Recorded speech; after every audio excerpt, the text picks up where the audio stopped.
and welcome to another edition of The One Team We Agree On. I'm Jillian, I'm Kyle.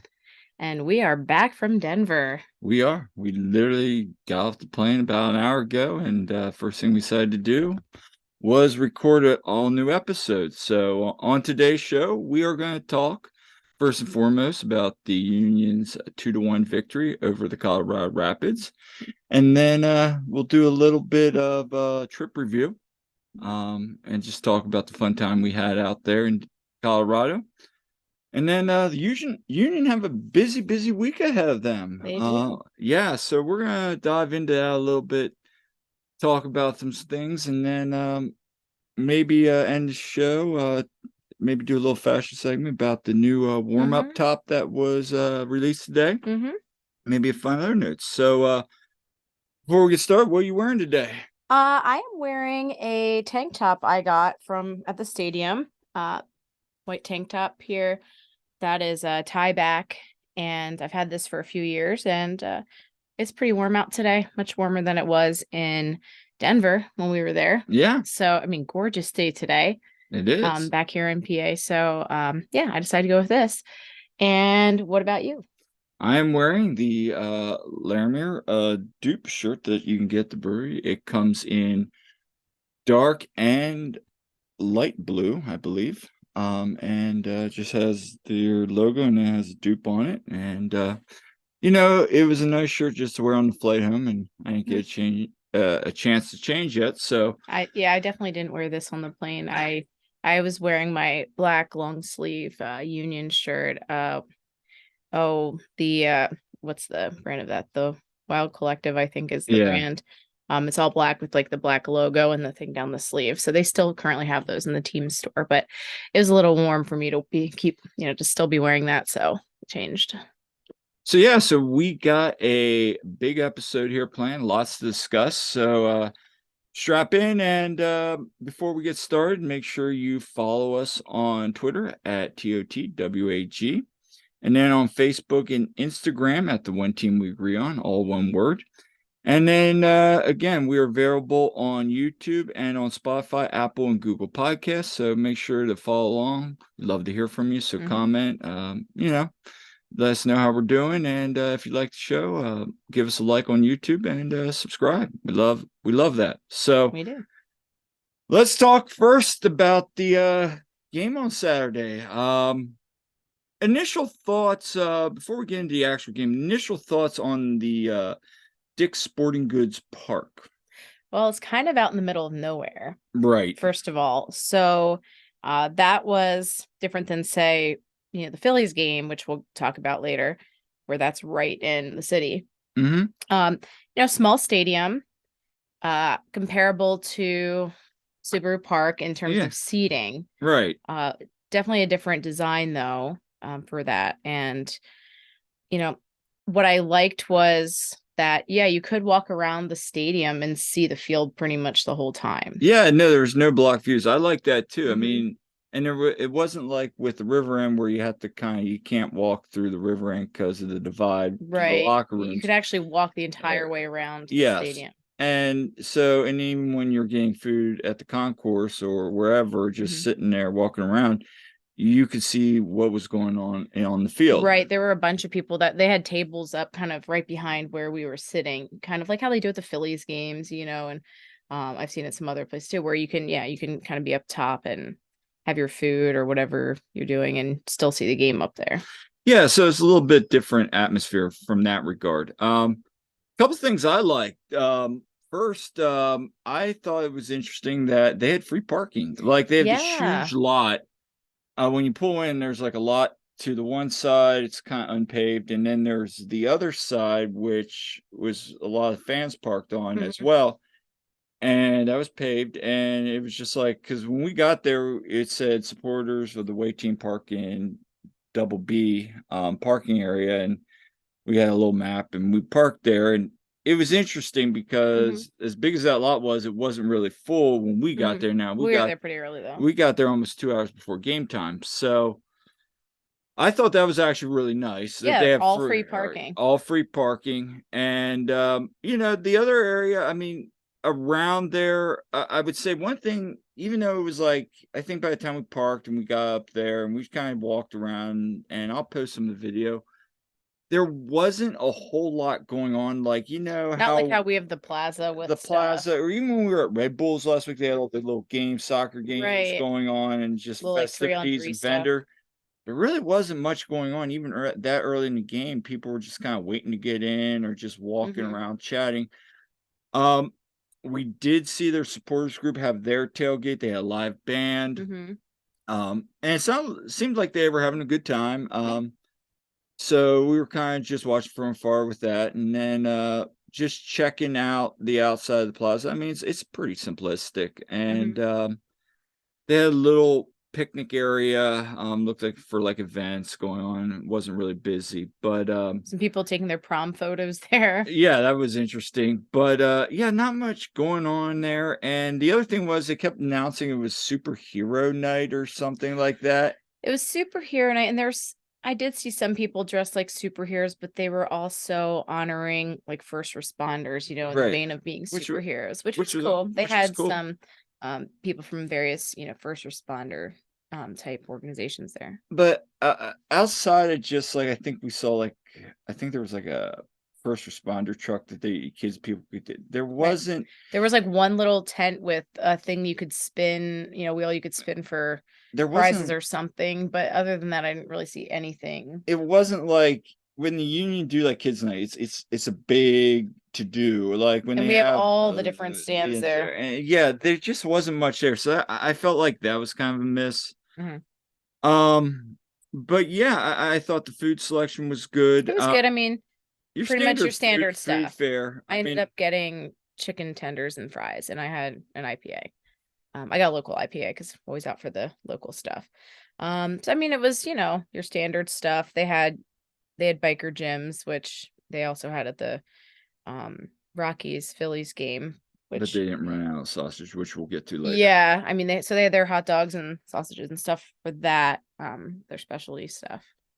So I thought that was nice, and then we met up with Todd and Shelby Lewis, and we went in. We Todd and I were up in the press box. You and Shelby went down with the supporters group, but and we'll get to that. But when we got in there, I mean, again, it's approximately, I think, a little over 18,000. I think the total attendance was 15,000. One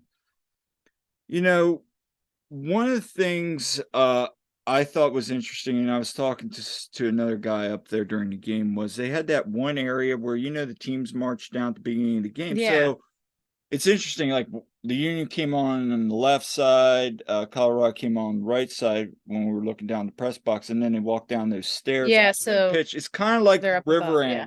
It's kind of like a river end. They come through the goal side. They don't have any seating on the scoreboard side, basically. No. You got the scoreboard, and then you have basically the locker rooms and like some special areas and everything on that. But and fans there's a walkway for fans to walk around. And so that was interesting. A lot of fans were standing out there. And then when you walk down the steps, there's like this construction going on, and there's apparently they're building a party deck there. So that'll be kind of cool when teams eventually walk down. And Shelby and I stood there and we yelled down to Joe Bendick. Yeah. Like, let's go, Joe. And he waved back. So yeah. That was before it got too crowded in there, but yeah. So just some things in regards to the game. The player and introductions were different because that was the first time we heard them announce the bench players. They announced we were so confused. And then they not only did they announce the bench players, but they were using like the full given name pretty much, because we heard Nathaniel Harriel and James Curtin eventually when they announced James Curtin. So I found it funny they were announced because like they posted both the lineups and they had him up there in the press room, and then like they're announcing them. I turned to Todd and I go, are they announcing the starting lineups? Did we miss something? And then, we were so good. And then they eventually announced the rest, and then we had Olivier, and we're all like, Bizo, in our crowd, I mean, I get it. It's hard to, but usually I thought they do their homework kind of on that. No, I mean, we never hear, you never hear at our stadium, the mispronouncing. Right. And I thought the other interesting thing was that as they were walking down, they, we do the fireworks as well. They Mm-hmm. really laid into fireworks. Maybe it's because Mm-hmm. of superheroes and or what, but really good. The supporters group down there was getting it going. Mm-hmm. And Yeah, they're pretty decent. and it was a good energy environment. I Yeah. was actually, it packed in real quick. Mm-hmm. So yeah, I thought like just the pregame atmosphere, outside of it just being small and like nothing really stood out. I mean, once the game and the pregame introductions got going, I thought it was fun. Yeah. So, and we're walking around a bit, and we kept seeing Union fans because we had no idea how many were going to actually be there. And so we're like, because we're joking, we're like, oh, yeah, there'll probably be like 10 of us or something. Yeah. And really, I would say there was easily at least 30. I would Nice. say like 30 to 40 Union fans, I maybe. mean, we were For more what it than was. halfway up that little supporter side, Yeah, I would so say. we were in the corner. Um, and of course, if you've seen you know, the videos of the goals being scored and they showed, our supporter section, you can see, what we had there. And you can see Shelby and me right in the middle of that. Find us on there. They zoomed in on there. It was kind of funny because we're in the middle of the game. We heard someone say, oh, yeah, they keep seeing us on Apple TV. It's like, well, I'll have to see that then. But yeah, sure enough. And yeah, we had a pretty good size group there. And of course, everyone's in great spirits and high fiving and like go Union every time we saw people in there. Yeah. And, there were definitely people that flew out from the Philly area. And then there were some people that were from closer to around there. One guy said he lived, I think, an hour and a half away and drove down and said he was going to the San Jose game, I think, too. Or he was going to some different things that were going to be out that way. So that was good. And yeah, definitely a couple people that we recognize, but mostly people we didn't. So no. So about with the game, so when they announced the lineup, no Jose Martinez. I guess the surprise one was no Mikel Ua. mm-hmm. When we were down there with Jim post game, just Todd and I, Mm-hmm. basically what it sounds like was Mikel during had some fluid, was drained prior to miss well, he played with it and then was drained and he had some setbacks, so they were just resting him, hoping to get him back with these two big games coming up this week. Jose, he's hopeful, but yeah, so the Union rolled out a different lineup, 3 in the back finally for the second time this year. And it was Glessness, Elliott, and Lowe. I was like, all right. Yeah, no, I was actually excited to see this. And they put Gazdag back up top. Kind of signs to 2011 when he was partnered with Casper. So that was interesting. I was just, my one thing was like, I was like, no bueno. Yeah. I was like, oh, no Jesus Bueno. I figured he'd probably get in later, and as we know, he did. Which we'll get to. Yeah. But I thought it was interesting. And then Jim alluded to it again at the presser, that this could be a formation that they try on the road. I found it interesting though. He was like, well, when you really look at it, we were still playing a variation of the diamond. Like he was explaining how the tactical formations were. I found that interesting. The one thing though, early on, and Todd pointed this out to me, and especially saw it on the right side with Ale and Olivier, was at times they were still kind of getting switched up where one was trying to make a run and then Ali should have been more inside or vice versa. And just the runs, you can see they were still trying to figure out. Same with, the 3 pairs in the back. So when kickoff got going, I mean, it was interesting because you definitely tell early on, especially, I think was it Lowe went out with the concussion check and they had that play where Bizo kind of fell asleep. Jack gets beat. They had that shot. Thankfully, Blake makes that great save. And you're just like, oh no, here we go again. I'm sitting up there in the press box thinking, oh no, that's not good. And, Colorado came out. But then they kind of settled into the formation, started figuring it out. What do you think of the first couple, 20, 25, 30 minutes before the PK, what did you think of the Union front first kind of 30 minutes of the game? I mean, I thought we did okay. Yeah. Again, feeling out the new formation a little bit. And I mean, I was actually Well, not excited. new. I mean, we played it right against I mean, Cincinnati, but with all the pieces were right. different. It was a So little different. I thought we really had decent energy at the beginning there. yeah, we It did. was all right. I will say from my point of view too, where we were trying to bring the energy with our little group there. Right. And credit to some of the people down. We were kind of in the middle of the section, lower middle of it, and then there were a few people in front of us, and we were standing. Some of the people in front of us were standing. Most of them were, and then there were people behind us, bunch that were sitting, and we're trying our darndest to get people going on these chants. It's not like they were complicated either, No. but we were trying, and then we would just organically start them. Shelby or I, both of us, we'd be like, all right, let's do this one. And we just start going. So it was kind of people right behind me were just seated the whole time. And Right. well, it is what I mean. People are welcome to sit, but it's a bummer that more people didn't get up and cheer, but we did our best. No. From my perspective, I thought, at least as we started settling in, we started creating chances. There was probably like a 10, 15-minute run. We were down there and a lot, and we were getting a lot of corners. I mean, that was one thing. We were finally getting some corners. We had that series where we had a nice corner in, ball goes in net. Somehow it gets waved off. They redo it, and then there's a foul. Then that kind of counters back. They come back, and then we come back down. Julian has a wide open net, and he just blows it. And we're just like, okay, here we go. And so once again, the Union were creating some really nice chances early on, but again, we can't hit the bar outside of the building. And I think at the end of the night, I forget. I gotta look back at the stats, but I forgot to pull it up. But yeah, we weren't hitting the target real well.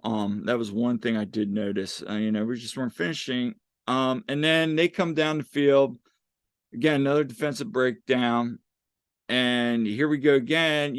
Ball's bouncing around. Lowe comes in to try to get the ball out, makes a foul. It's right on the line. Initially, I thought that he was just over the line. And then, but it was so close. I'm like, they're going to go VAR. And sure enough, they go VAR. And Todd and I are standing there watching the screen. I'm just like, he's outside the box. And then this one angle came in. I'm like, ooh, he's right inside the box. And then, sure enough, comes in, points the spot. And it's like, nope, that's PK. Well, from our vantage point, we had a really good vantage point of what happened as well. And when I'm watching it, I'm thinking, I thought, honestly, like right from the get-go that, yeah, that's going to be PK. That's inside the box. Although I thought it was really soft too. But initially, I was actually surprised that at first they weren't making it a PK.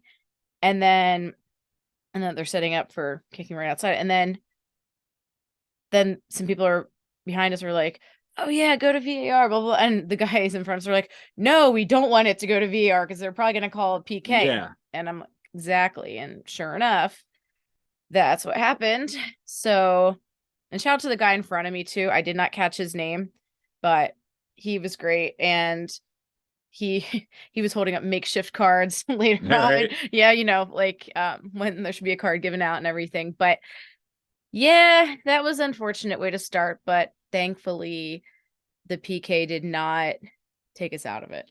No, I mean, we fought right back. So, they call it Ronan steps in. And honestly, Blake read well, but that was an excellent PK. I mean, I'm not going to sit here and go, oh my gosh. But we saw some comments, people saying, what's going on with Andre Blake? He's not what he was, with PKs. So my credit is, what is going on with Andre? Yeah. So my question is, what is going on with Andre? Is it another PTSD from the Cup, PKs? We saw it in the Open Cup and the MLS Cup, wasn't making the greatest save, but okay. Or is it just really, it's a PK? Can we be honest? PKs are hard to block. It's a crapshoot. It really, they're hard to defend. I mean, it's interesting. So Todd's pointing out, like, Phil wasn't the goalkeeper coach. He's over there pointing out, to Andre, and I'm watching those two communicating. So he's relaying the information into Andre. Andre knows where it is. Andre reads it right. Just was put well, and that, so at the end of the day, that's what I'm thinking. Do you think he has, a mental block going on? I don't know. I mean, if he had a mental block, he wouldn't be making the saves that he makes really good saves. Otherwise, I just think it's unluck. I mean, I think it's just bad luck. Because I've seen some really good goalkeepers, and this goes from international play, World Cup, to every love. I mean, the year 2021, we saw Matt Turner not even make a save against NYCFC, and he was having a phenomenal year. And Sean Johnson was looking like Superman there. I mean, sometimes it's just luck. Sometimes, you just get on a hot streak. I mean, I wouldn't be surprised that, we'll see him make a save or two this year on PK. Well, it's like how John McCarthy looked phenomenal, of course, in the cup against us, making saves. It is what it is. But that was always his thing, though, too. He was strong there. He was a PK. And then some people are like, well, but Andre was so good against Nashville in the PKs in the playoffs. That was 2021. That was 2021. And let's be honest, some of their shots kind of sucked. Yeah, I mean, Mukhtar did not have the greatest shot. Yeah. So I mean, realistically, I mean, I look at you give up PK. We didn't give up. We fought back, and to get that tying goal, in the added time there. So yeah, let's talk about that. I mean, there was a great build-up play. We come down the side. What a build-up! And then the ball comes in, passes in. Here comes Kai coming across, gets the ball, nice pass, and just rockets it right in the back of that pass. Yarborough and McGlynn and Julian, they were just such great passes. And McGlynn had himself another game, which we're really gonna miss him. We are gonna so miss him. But I mean, again, credit there's why he's starting over Flocks. It's good. Yeah, I mean. So I mean, that was just good team playing there. Everybody was getting. Finally, we connected with one of our chances, and that was a quality chance outside the box, which oh my gosh, can we talk about what a banger that was by Kai? That was. And it was great to see him get it in a regular MLS game after he had the 2 goals against Minnesota. Yeah, I mean, he's starting to get better. I thought his corners and crosses were better. So again, maybe he's just getting back into the groove. Maybe those 2 goals were a boost of confidence. And the Open Cup, we're not going to spend much time on the Open Cup. All I'm going to say on this real quick, and then we'll get back to the second half, was, say what you will about losing in the PKs. It sucked. It sucked, especially, you're thinking, oh, here comes Kai. He's had such a night. And then, yeah, but again, credit to the union. Yeah, and Todd asked this question to Jim, about being resilient. And that's one thing yes, we're grinding right now. We're not putting teams away like we did last year, but we are being resilient. We came back down 2-0. Yeah, in that game. So, you go into half, and I'm sitting there going, yeah, I thought it was a solid half. Yeah, was it oh my gosh, this is chef's kiss? No.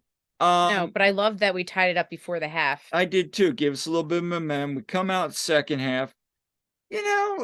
Just kind of second half, I felt it just started getting sloppy. I think, I don't know. I did not think we were I thought we were the more aggressive team than Colorado at times, but the second half just started getting to be back. It reminded me a little bit of the Red Bull game.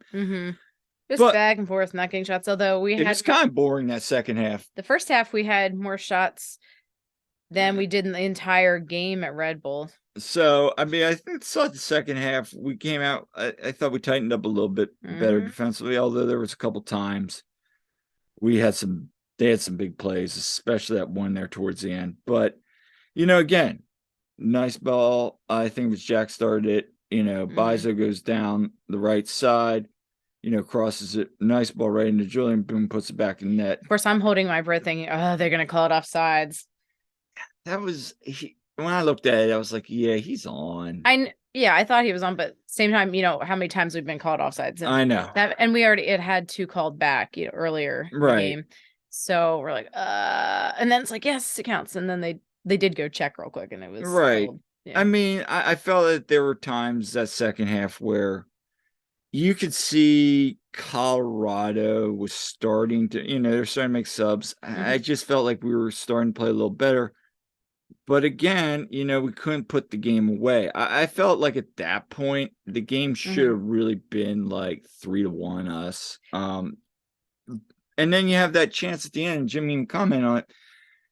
Nice ball, nice bill play over there. Donovan finally comes in because like Jim Wade, like what, 70th minute to make subs? Oh no, it was almost like the 80th minute, I think. And then he made like a whole bunch of subs coming in, which I was surprised it was more than 2 finally. So he started going to bench. Brings in Donovan. Donovan again, he scores his first goal in the Open Cup, comes in, has a great shot. Now, you can say he should have shot that and made that. Yeah, he should have. But at the same time, you also had Daniel. Daniel was just coming down unmarked. You hit a perfect cross, and Jim alluded, he hits a perfect cross. That God's dog's not missing that. That's 3-1 game over. But at the same time, you're a striker. You should be at least putting that ball, making that shot. I think either way, poor cross, should have shot it, but also I get why he did it. But either way, these are the things that we cannot do at this juncture in the season. And with these teams coming up, we got to be able to finish. So, and then that led to that chance there at the end where that ball comes in. Barrios is crashing the back of that net. And I remember a whole bunch of us just like, ooh, like everybody was like, because there was 2 chances there. Andre had some really nice saves in the game. I mean, this is a game, again, going back to where Andre, you can say what you want about Kai. Obviously, he played a great game. Jack played a great game. But this is a game that Andre kept us in, and then we grind out points. This is a put your work cap on, grab your lunch pail, kind of grind out on the road 3-point victory. Okay, that's fine. But again, missed opportunities. Yeah, we could have had more goals. I mean, that's for sure. So, and then of course, let's talk about the I don't even want to know what you would call it. Little kerfuffle. Kerfuffle or ruckus, whatever you want to call it. There at the end. So that starts with, there is that play, was it Raw kind of runs into Blake. There was that chance where he runs in. Right. Well, and Dre got kicked in the head, basically. Yeah. And then everybody, yellow card, everybody starts getting a little chippy. And then he like 2-handed pushed Blake, out of bounds. Oh, something about that. And then there was that other, I think it was like throwing. It just started to get a little chippy at the end. And then the play at the end, Blake kind of was hesitant and Barrios was running. I think Blake wanted to go out of bounds. Right. And so he's going out of bounds. Barrios is running. He just shoves him out of bounds. Like, he just shoves him. So the initial thing, it's a full, you can see it. 2 hands, and he kind of pushes. And now you could say, and then he kind of just walks back, just kind of like nonchalantly. Then Jack Elliott and Jacob Glesnes. Well, it was Elliott and Lowe came in. Came in. And then Glesnes came in. Then they start getting at it because immediately you just see them coming in, and that's when everything breaks. All heck breaks loose. But going back to the initial play, everybody's saying Barrios should have been, gotten more what he want. I think it's going to get reviewed. It's going to be interesting to see what happens. Because I'm also wondering, are they going to use the whole, Andre had momentum and, it was momentum and it looked worse than what it is. But when you and I on Sunday, we were like watched this like 15 times, and it definitely was. You could see that it wasn't like, whoa, and then this momentum carried it. It was that was a shove. That was a full-on shove. With momentum. Yeah. So I think that's right. But then everything went loose. I mean, players start getting at it. And we're standing up there in press box. They're like, oh man, there's going to be a bunch of cards. And this is coming while we're trying just to kill this game, get 3 points on the road. Like right before that happened. First of all, right before all that happened. Less than a minute. It was like, I had my stopwatch going, for the extra time. And at that point, when when all that started going on, we didn't have much time left and we'd been like, come on, just blow the stinking whistle, blow the whistle. And that all starts going down. When all was said and done, we ended up having like 12 minutes of extra time at least. It was ridiculous. And gosh, Jesus Bueno had come in at the very end. He literally had just come in. And then he ends up getting red carded. Which was a funny comment. Was like, here comes Bueno comes in, Bueno comes out. Yeah. So, and I forget who said it, but so sorry, but I thought this was hilarious. And credit to, like I said, I forget who said this, but that what they looked at VAR and just like, Jesus. And it's like, oh, so we'll get Bueno a red card. They're trying to figure out what wasn't it. But no, I mean, yeah, Jesus Bueno did kind of put the guy in a chokehold a bit. He had his arm around his neck. But leading up to that, he got his collar pulled on, and he definitely we all saw he got spit on. I mean, and then he snapped. He got the guy in the horse car. Yeah. I mean, Glesnes took somebody down. I forget who it was. I mean, there was like, and Barrios was throwing punches. Yeah, I don't understand how Barrios doesn't have a red card. If he doesn't come out of this with a red card, and then the guy spit on Bueno gets a red card. It's like, okay, and then of course I forget the guy's name. The ref is just running around and the first one sent off was what, Galvan? Galvan. Oh, and we gave him crap the whole way he was walking out. It's really kind of the one at the beginning. What I found interesting was, so they're sorting this out, and I'm just sitting there and I go to like, I wonder how much is going to be added on to this game. That's all I'm thinking. I'm thinking, oh gosh, like how I hope we're not going to be missing a bunch of guys with red cards here. Right. What's going to happen with our team? And so, and then Yarborough, their goalkeeper's up there, and like it's just like this whole thing. And then Jim's going outside of his area, which is an automatic red for Jim, and he's getting on their players, and then Allie's kind of, it was just like, it was really heated, and rightfully so. I mean, they started, and then they try instigating. It just got really, really into ruckus. But as Jim says, it's a soccer fight. No one's going to do anything. Except I'm still saying, he's like, they're not really throwing punches. I don't know. Jim needs to go back and watch it because I don't know. I think Barrios threw a punch. But yeah, I think so too. But I don't know. But then also it just looks like his hands go up. So maybe he was and he thought better of it. But if Bueno's getting a red card, I think. And that was the weirdest thing because they're like sorting out. All of a sudden he goes to VAR and it comes up on the screen. VAR check for violent conduct. And then they send him off. And then the weirdest part of this whole thing is like, okay, he's just marching, like sauntering off the field, and they blow the whistle. Like, it's not like, we're gonna have a play. Like, meanwhile, Blake just ended it then. Blake's just staying back there, just like, I keep watching Audrey. He's just like staying back there while everybody's kind of in the middle, and so it was just a weird game, and it was just a really weird ending to. And the ref just lost control. I mean, I just didn't feel like he had control. Once it started getting really chippy, he was carding everybody. And he started it was just like, starting to get like Oprah there. You get a card, and just like, lost control. So, I mean, we'll see if there's any additional. I would be shocked if there wasn't, but any additional sanctions or fines handed out, but we'll see. But at the end of the day, was it pretty? No. Did we get 3 points? Absolutely. We grinded it out. You can say what you want, all the cliches, but we got the job done on a game which, coming off Open Cup, flying back to Philly, which I was surprised they didn't do, but Jim says it takes 10 more days to acclimate, so it's better to fly in the night before, fly out, which in the sports science room is true, but that's just a lot more travel. That was a lot. They also left right after the game. They flew out and then around they like back midnight. Regen. Now they got the thing.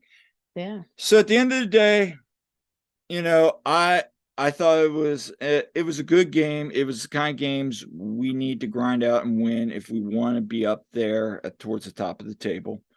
For me, being up there at the press box with Todd again, I just enjoy watching it. We met one of the Spanish reporters.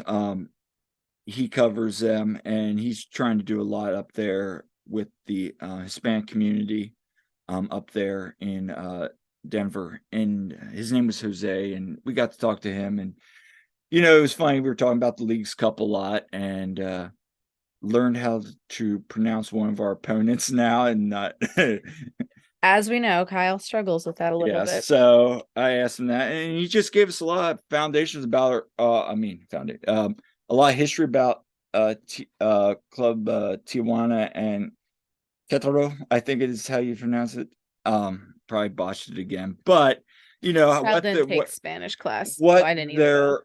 their supporters are like, what the cultures of the clubs are like. So he's like, yeah, you guys got an easy draw or something like that. But it was just interesting to see his perspective and how they're trying to grow the Hispanic, fan base out there, and it was just really cool. So so that was cool. The setup was interesting. When we got out there, I thought of all the press boxes I've been in, which is all three. This one was cool because it was all the way down the stadium, and you could stand there because the seats. This is funny thing. The seats, you were like up to here, so you were like, you type like this because the seats were really low.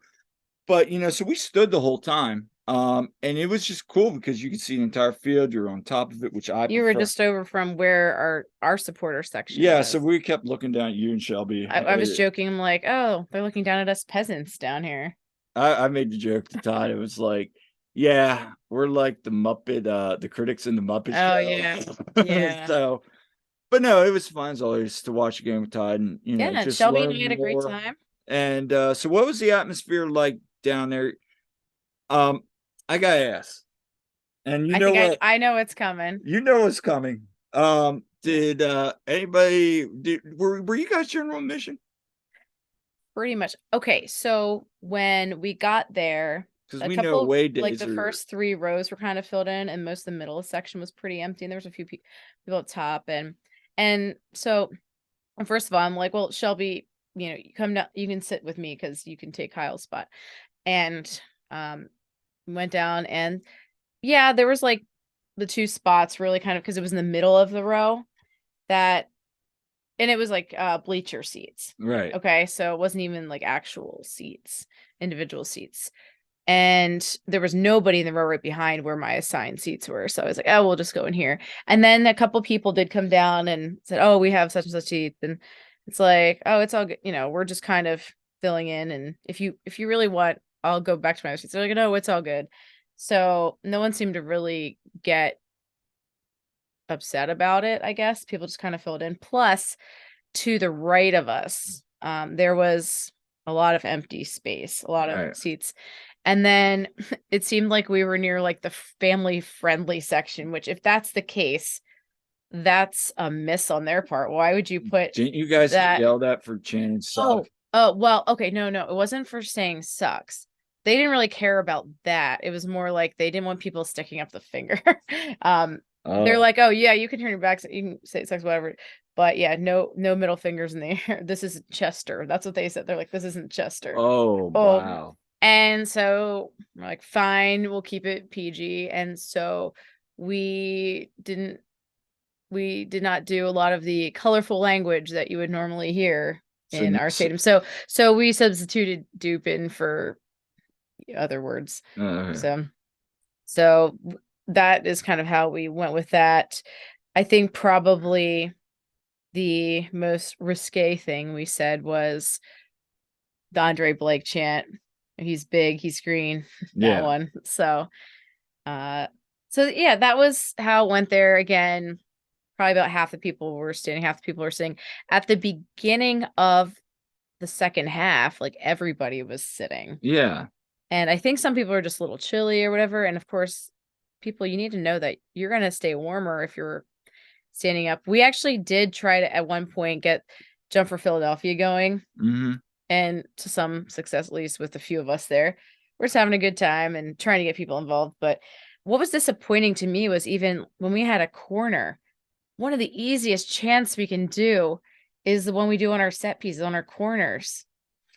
Yeah, there's still people not joining in on that. I mean, that's one that people all around our stadium, not just the. I looked down twice and I saw just people sitting there with their hands, and so I was like, okay. I mean, again, you can do what you want, people, but at least join in on that one. No, I was like, come on. from our vantage point, looking down at you guys, I thought the energy was good. So credit, shout out to all the Sons of Ben out there that were there at the game. You guys, you brought it. I mean, at the end of the day, I'll say you brought it. You could hear us on the broadcast. You could, like, and when we score, you could hear the dupe chant. I just feel like, when we have these away supporter days, I get it. There's people that don't sit in the river and that go, and that's fine. But again, we saw it with, from my vantage point, there were Red Bulls, all those people you were bringing in, all those people from the section over where you were to like stand and chant, and maybe not everybody was, but again, like some symbols as the Union chant, which we do every single game. I mean, that's the easiest one. It just, I'm like, come on, guys, like. But like, Union. I mean, Union. And again, everybody's different. Maybe they're from out of town. That's okay. I was hoping some people would catch on to it, right? And Shelby and we were like, like trying to. We weren't like saying people, hey, people get up or anything like that. No, we were just trying to lead by example, right? And hey, either way, we had a blast. We were trying to bring some energy, so we had fun. But all in all, it was really just good to see a nice turnout from our supporters. There was definitely more people there than I thought there was going to be, and I think what helped too was the fact that the Phillies were in town too. I think that did too. So that's it. With our game review, let's talk about the trip. So, 2.5 days out there in Colorado. Flew in Friday, got there. We had planned this. Got there about what, lunchtime? Yeah, we had planned this with Todd and Shelby, and we got there like around lunchtime, and we checked in, and you and I went straight downtown. Took an Uber, went down to the stadium area, and it was really cool. Again, if you haven't been to Coors Field, it's right in the heart of downtown, right near Union Station. Beautiful. They really have revitalized the old, like, kind of, but they've kept a lot of the history in the building facades, and they've repurposed them. They've turned them into bars. But yeah, it's right there, surrounded by the city streets, and there's bars all around and things to do. So you can really walk around and do stuff pre-game. And we went and checked out some places. We went in a rooftop bar, and it was loaded with Phillies fans. There were Philly fans everywhere, and I have heard that for all different teams. I mean, there's a lot of transplants in Denver, and that there's a lot of visiting team fans, especially on the third base side and everything, that that would be expected. But I didn't realize how many Phillies fans were actually around the Denver area. I was told that there's a lot of people in Denver that like the Phillies. And then of course we always have a good traveling group, so it was really fun to do that. And of course people are like, yeah, go Phils. And we even saw, when we went in the stadium, we saw someone with the new Union kit. Yeah, we saw some Union. So we're like, hey, we're talking to him, and then we saw him at the game. So shout out. And we had a great time getting food and drink before the game. We go over into the stadium then, and which brings up a fun question. Thank you to Jimmy King for this question. Jimmy wants to know, what is your thought on Rocky Mountain oysters? Well, let's go back. So I always check the ballpark food out, same, and before we go to the stadium to see what the thing. Well, they had Rocky Mountain oysters. Now we all know what Rocky Mountain oysters are, and if you don't, bull testicles. Yes. So I'm a foods teacher, so me being the adventurous type, of course, and also previously having Jimmy, to answer your question, I actually do enjoy them. I'm not going to go seek them out. But you did there, because I went down like, oh, hey, I want to go watch batting practice. I got to watch BP. And I did. And the next thing I know is Kyle comes down with Rocky Mountain oysters. He made a beeline for that. Let's not beat around the bush. Being a beeline for it. I mean, here's the thing with Rocky Mountain oysters. Why do I like them? I also like beef tongue, and especially tacos. I mean, we were out in LA, you were there, they were closing up shop, they gave us like double our order. I just like the taste of it, and it's very similar, only it's breaded. Mm-hmm. And I've had it before. We had a place locally here that used to sell it, and they had a lot of different things like gator, crawfish, a lot of Cajun stuff. Um, it's so I would equate it to that. The taste is, there really isn't much of a taste. I I mean, mean, it's breaded and deep fried. and were these the best Rocky Mountain oysters I've Were the ever had? ones at Prud'hom's better? Or Oh, absolutely. Even the those ones at Cajun? that we used to growing up, they used to make them occasionally, I think, on my dad's side of the family. So I've had them growing up. I've Kyle's family's. yeah, we didn't put any food to waste. Yeah. So if you've heard about something, I've probably had it. He'll eat anything, although but then you complain about if I make like cauliflower or something. Yeah, you'll eat, bull testicles. And by the way, for the record, I did not eat them. I was like, no, I draw the line at that. I don't really like organs.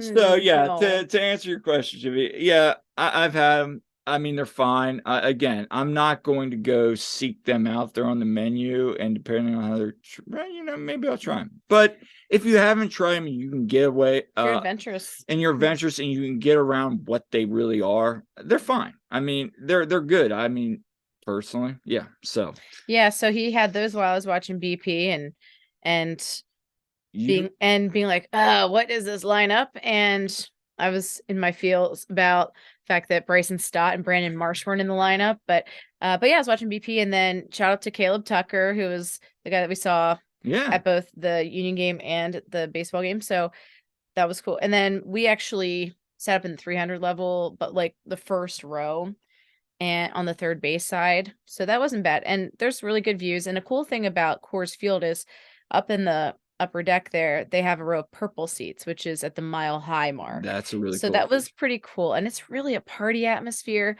up there on the upper decks. They have the rock pile, and they have all these bars. And so we did quite a bit of walking around beforehand and wanted to get some food. Took some pictures. I mean, it's a nice atmosphere. I mean, I thought overall there were more Phillies fans than there were Rockies fans. yeah. You know what I said to Kyle? I said, hey, guess what? They're here. They're there. They're every freaking where. Empty seats. Yeah, we kept chanting that. But it was, I thought that was good. I mean, the only issue I had, and we ran into this, was like there were places that had food, and the game hadn't even started. Yeah, I went to get a brat over at Biker Gyms, and I'm like next in line, and then I hear the lady say that they're out of the broth. I was like, I just waited in this line. So I had to walk around and get it. He took one for the team. He's like, oh, well, I don't care as much about the game as you do, because I mean, it's not that, but I like watching baseball. You do, but like I'm a Phillies fan and you're not, so you're like, I'll go get the food, and we'd also you're gonna get another beer because we got given the wrong beer. But so he, all of a sudden done, he didn't come down to our seats till the fifth inning, because I don't know if you guys watched that game, but it was a fast game. And it only lasted 2 hours and 15 minutes. It was the fifth inning by the time he came down. But in fairness, he missed all the boring parts of the game.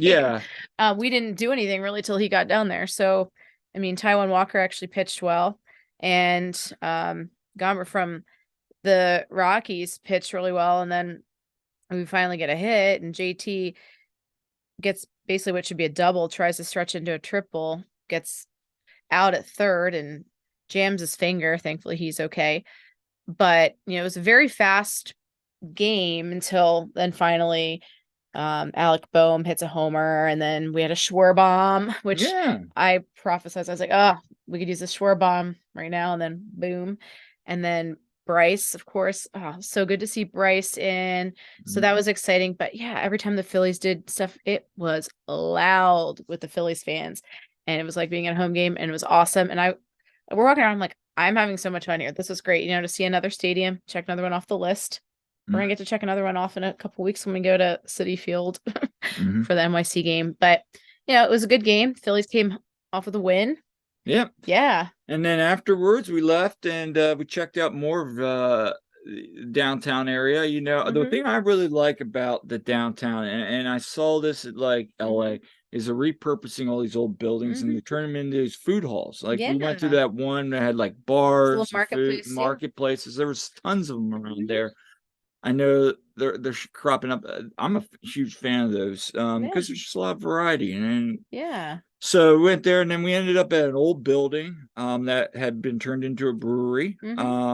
You got to get beer called, what was it? Fuzzy Little Headbutts. Which was all cat themed. So she was happy. Had phenomenal dessert. Had some good beer. So yeah, it had some real good stuff and had some dessert. Yeah, had some dessert with it. So it was a nice cap to a fun first day. And then the next day we got up and we headed down to Colorado Springs to meet up with my old coaching mentor and good friend. And you know, somebody's been in my life probably since 2000, since I started coaching. Yeah, you know him longer than you know me. That's yeah, for sure. So went down, visit him, his wife. He used to work for USA Swimming. He's retired, but he's still out there. And so we drove down there. Yeah, we got to drive all around. And I thought, what were your impressions about Colorado Springs? More importantly, went to Garden of the Gods, which is a beautiful, beautiful, you know, just all the rock formations. You know, they have the red rock. They also have, you know, just types of pillars. They have trails and all that kind of stuff. So we got walked around a little bit. It was really crowded though because it was a Saturday. Yeah. So, but we drove around and we were driving up, going towards Pikes Peak. We couldn't even see all of it because it was really, there were clouds. But we did drive up to where there was snow on the ground. We saw some deer and there was snow on the ground, and yeah, it was quite cool. But we had a nice lunch and we got to drive around Colorado Springs and see the Olympic Training Center and USA Swimming headquarters.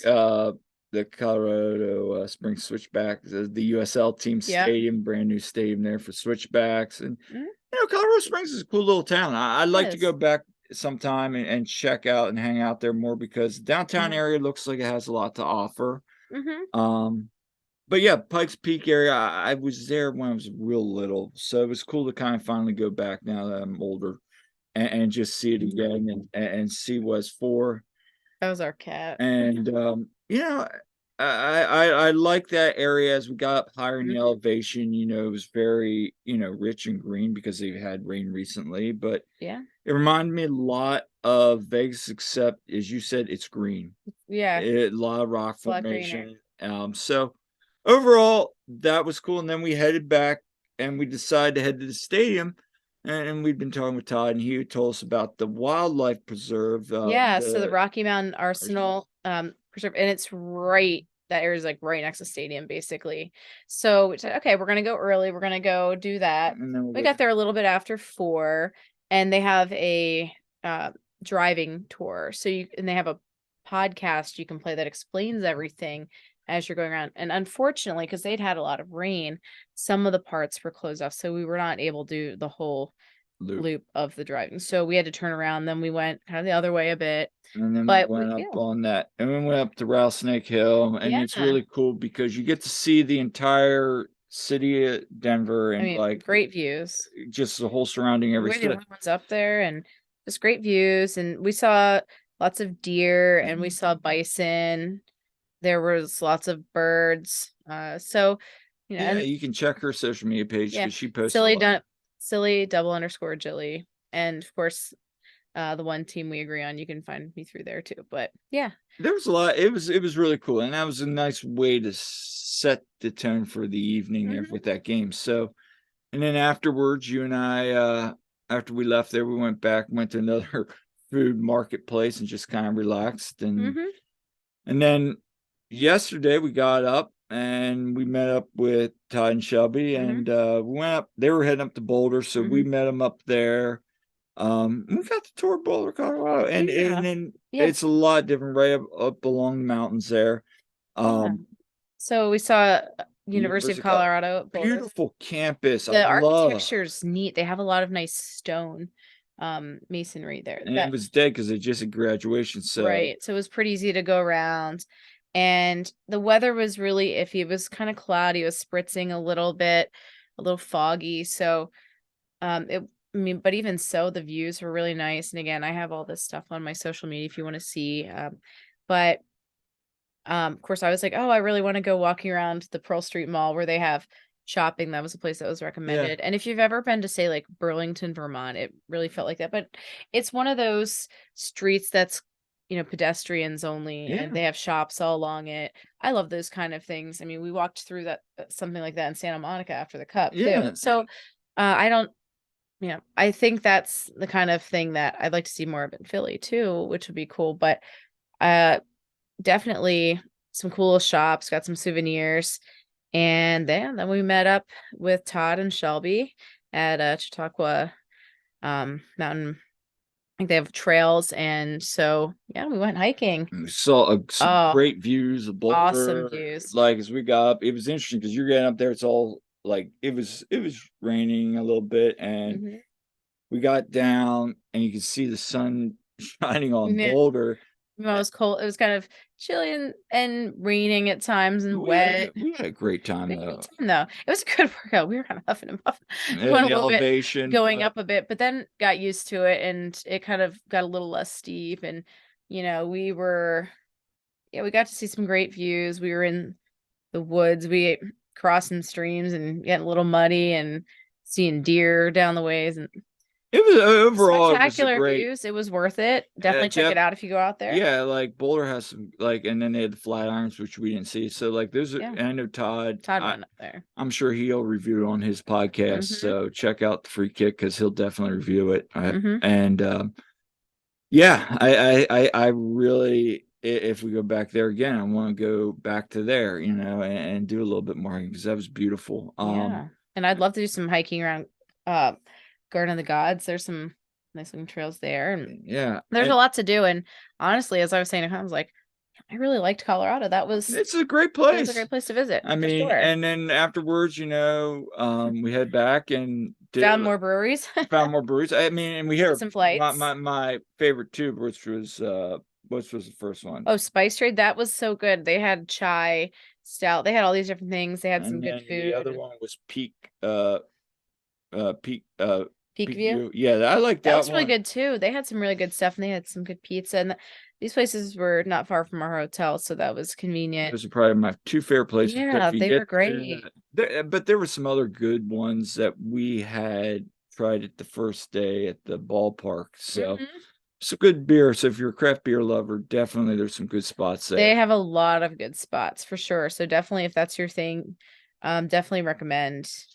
So yeah, and then we just kind of that evening got back. We hung out with Todd for a little bit and just chatted, and it was good. Hey, we had a blast with him and Shelby. It was good to just kind of go out there with some friends. Yeah, the only downside of the trip was when we were at Spice Trade at the brewing company. They had the Sixers game on. We're not going to talk about. We're not going to talk about that game. Although shout out, I think it was Borton. He posted that one meme after the game, which was the meme, if you ever seen it, which was the astronaut looking kind of, I think it's towards Earth, but it had all like the Phillies, 76ers, Eagles, and Flyers logo, and says like, that's suffering. This is what suffering is, or something like that. And then it's like the Union logo with gun pointed his back going, it's always been. Yeah. So I had a chuckle with that. But yeah, that was the tweet of the day for me. So yeah, that's our trip review. And and then we just got home today, and man, it was an early morning. And it's gonna be and then we get there, and TSA is nuts. If anyone's flying out of Denver anytime soon, good luck. Thankfully the line moved, but when we saw what it was like, oh my goodness. So Union got 2 games this week. Yes. And it's going to be a fun time. I mean, DC and then New England, 2 tough matches. Jim talked about in his presser. Shout out to Todd and I being the only 2 at the said presser. Which was awesome because we got to ask questions, and we were trying to keep asking questions, but I mean, but it was cool just to sit there after the presser and just chat with Jim real quick and give us fist bumps. But and by the way, I need to mention this too. Oh yes. So while you were at the presser, Shelby and I hung out for a little bit, and we went down by the field, and Alejandro Bedoya came over, and so did Joe Bendick. He appeared to know somebody there, but yeah, Ali came over, and a bunch of us fans, we were down there, and he walked down the line and was greeting us and high-fiving, shaking hands, and he was grateful that we made the trip, and he was conversing with us a little bit, and respect. That was cool. very cool. And yeah. And then I saw Julian getting interviewed, and I'm like, yeah. It's like, yeah, Julian. He smiled and waved, and I was like, yay.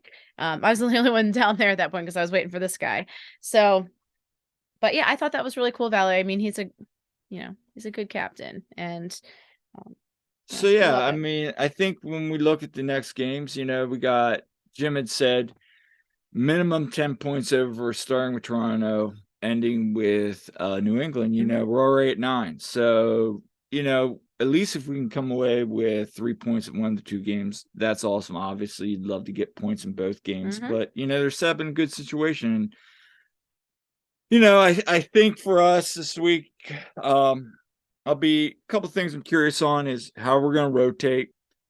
Obviously, if we can get Jose and Mikel back, that's going to be huge, especially with not having Bueno on Wednesday. None of the U20s. I mean, at least Quinn and Jack. That's going to hurt. Yeah. Especially losing Gwyn.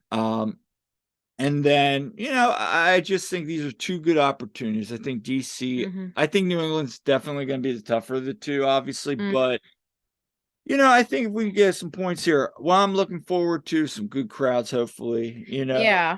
Oh, and by the way, if you're going to either games, especially on Saturday, make sure you check out Sons Bend tailgate again. We always plug it. Yep. They got just blacktop their tailgate. Yeah, they just paved it. So that'll be exciting. So it was kind of dusty and muddy. So I'm interested to check that out. But, for me, I think especially I want to see them because these are 2 decent. I mean, definitely New England's, one of the teams top of the table. Yeah, it's definitely going to be tough. That's going to be big if we can come away with 3 points. If we can start finishing our chances, I think, or at least getting shots on target, finishing our chances, just getting a little bit more in sync.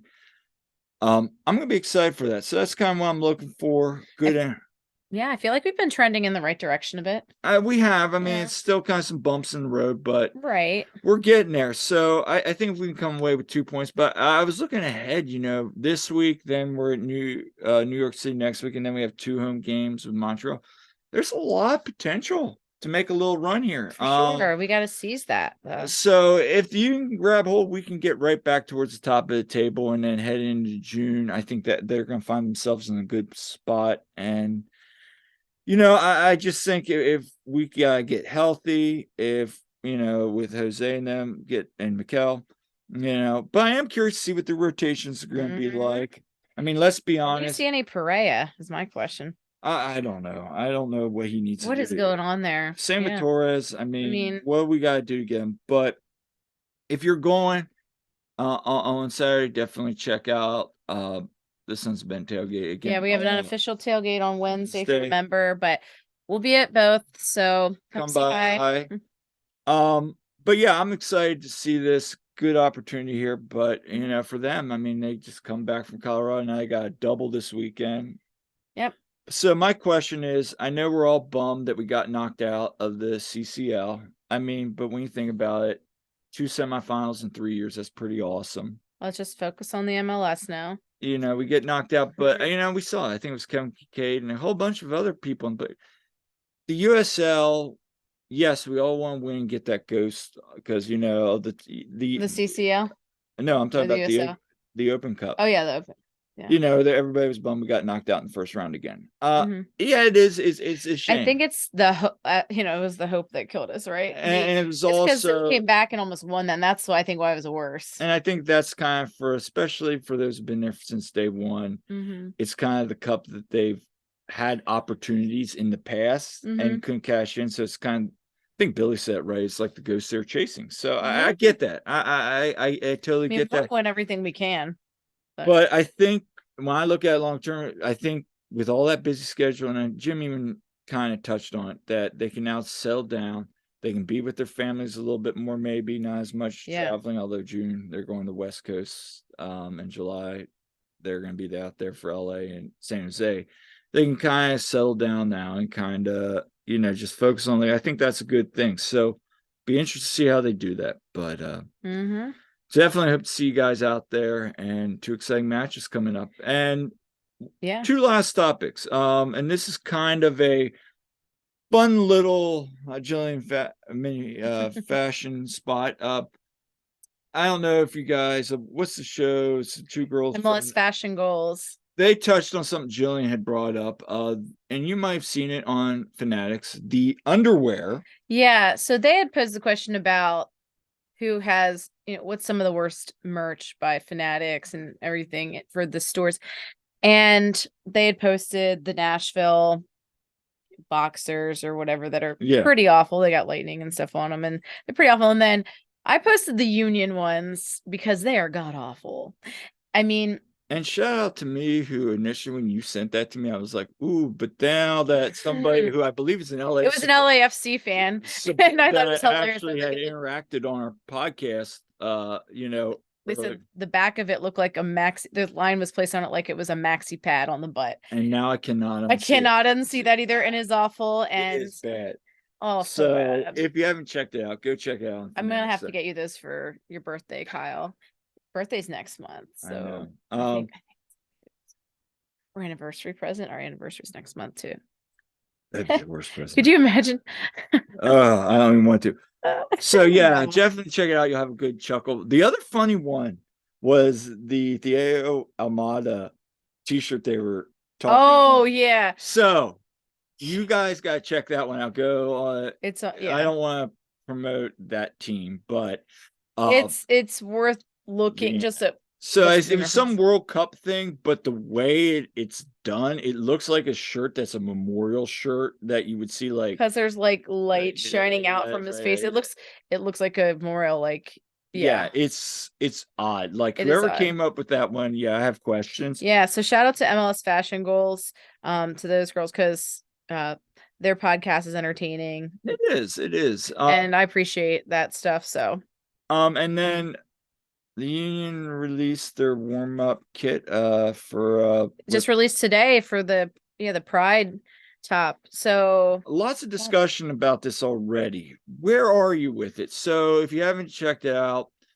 so I thought the last 2 years were much more creative. This year I really liked last year's, especially. I thought this year they were okay, we're gonna go with more of a white. Okay, that's fine.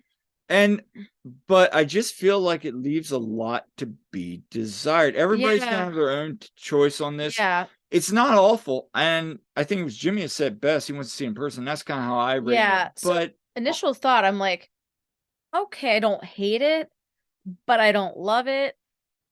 It's okay. I think I would also like to see in person.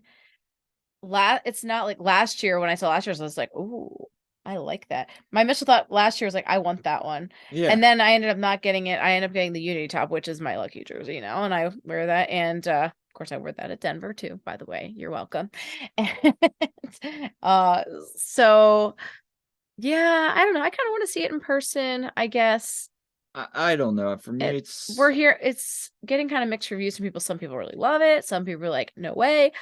Some people are just like, I would say a lot of people are just like, eh. I'm kind of meh. I like the sleeves. I like the sleeves. I do. But that's about all I like about it. So I'll be curious. But it's kind of weird with the beam bow on the back. I don't know if you saw that. Yeah. On the back. Yeah, it's a different design. So curious to see what it is. But yeah, I wanted to get your thoughts on that. So anyway, that's all the time we have. That was a long show. But we covered a lot. So thank you all for listening. And again, if you're following us Spotify or any podcast or on YouTube, leave a comment. We'd love to know what you think about the jersey. What's your favorite away trip? That's another question. What is your favorite away trip, and what are you most looking forward to these next couple games of the Union? Let us know if you're going to NYC away trip. We're going. So we're just driving up though. So all right. So that's all for today's show. And we'll talk to you next time. So for the One Team We Agree On. It's been a long day. It's been a long day. So for the One Team Agree On, I'm Kyle. I'm Jillian. And we'll see you next time.